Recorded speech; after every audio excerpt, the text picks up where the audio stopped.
వైఎస్ఆర్ కాంగ్రెస్ పార్టీకి మద్దతుగా తెలియజేసిన ప్రతి ఒక్కరికి కూడా పేరు పేరున ధన్యవాదాలు. అలాగే సహకరించిన మీడియాకు కూడా పేరు మీద ధన్యవాదాలు.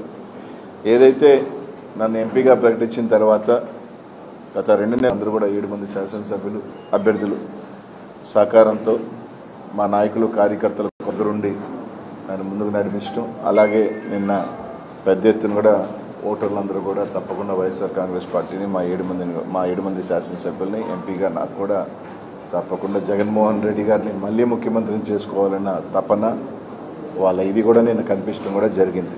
నిన్న 7కి 7 నియోజకవర్గాల్లో మీరు చూస్తే ఎప్పుడూ లేని విధంగా, అంటే ఎప్పుడో 15-20 సంవత్సరాల క్రితం జరిగిన వాతావరణం దాదాపు గత 10 సంవత్సరాలుగా మీరు తీసుకుంటే పల్నాడులో లేని వాతావరణం నిన్న చూడటం కూడా జరిగింది. నిన్న ఏదైతే ఏకపక్షంగా వైఎస్ఆర్ కాంగ్రెస్ పార్టీకి ప్రజల మద్దతు తెలియజేస్తూ ఉన్నారు, మా శాసనసభ్యులు గెలుస్తూ ఉన్నారు నాకు సంకేతం వెళ్ళిన తర్వాత నిజంగా పోలీస్ని ప్రత్యేకంగా చెప్పుకోవాలి. మాచర్ల దగ్గర నుంచి తీసుకుంటే మాచర్ల నియోజకవర్గంలో మీరు చూస్తుంటే కరెక్ట్గా ఒక 3 రోజుల క్రితం సిఎల్ని ఎస్ఎల్ని మార్చుకోవటం కూడా జరిగింది.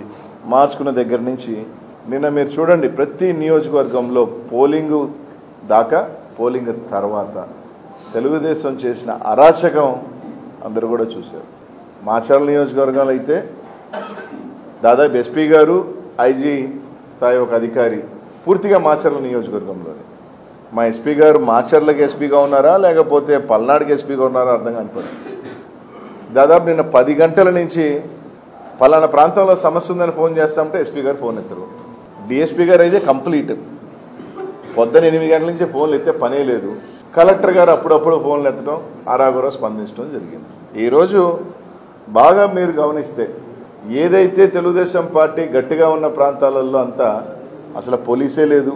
3000 ఓట్లు ఉన్న దగ్గర ఒక్క police, single men. YSR Congress party గట్టిగా ఉన్న దగ్గరలా తీసుకుంటే ఒక బెటాలియన్ ఓట్లేయనీయకుండా తెలుగుదేశం పార్టీ వాళ్ళు రచ్చ చేస్తూ ఉంటే చెదరగొట్టే ప్రయత్నం. అక్కడ మాత్రం యథేచ్ఛగా మీరు ఓట్లు వేసుకోండి, ఫోన్ చేసి చెప్తే సార్ పంపిస్తాం సార్, మేము లేదు, ఫోన్లు ఎత్తే పనే లేదు. తెలుగుదేశం పార్టీ ఒకవేళ అధికారంలోకి వస్తే ఏ విధంగా ఉండబోతుందో అనేది కానీ ఒక సంకేతాల్లాగా ఇచ్చారు. అది వచ్చేది లేదు, పెట్టేది లేదు. తిరిగి వైఎస్ఆర్ కాంగ్రెస్ పార్టీ జగన్మోహన్ ముఖ్యమంత్రి అవుతున్నారు. మేము అధికారంలోకి రావట్లేదు అన్న అక్కస్సు. అదే నిన్న 100 ఊర్లున్న మాచర్లో తీసుకుంటే 2 గ్రామాలలో పూర్తిగా డిఎస్పీ పొద్దునే సాయంకాలం దాకా 2 డిఎస్పీలు వేశారు 2 గ్రామాల్లో. అదే ఒక మండలానికి సంబంధించి కనీసం ఒక ఎస్ఐ స్థాయి అధికారి కూడా తిరిగే పరిస్థితులు లేవు. ఎక్కడైనా ఒక మండలాన్ని డిఎస్పీని పెట్టి పర్యవేక్షణ చేస్తారు. కానీ ఒక 2 గ్రామాలు, సరే ఆ గ్రామాలు దూరమా 2 కిలోమీటర్ల దూరంలో ఉన్న 2 గ్రామాలలో గొడవలు కూడా లేవు. ఆ గ్రామాలలో అక్కడ మాత్రం కంప్లీట్గా 2 డిఎస్పీలు పెట్టారు. మండలాలకు సంబంధించి మీరు తీసుకుంటే కనీసం ఒక మనిషి లేదు.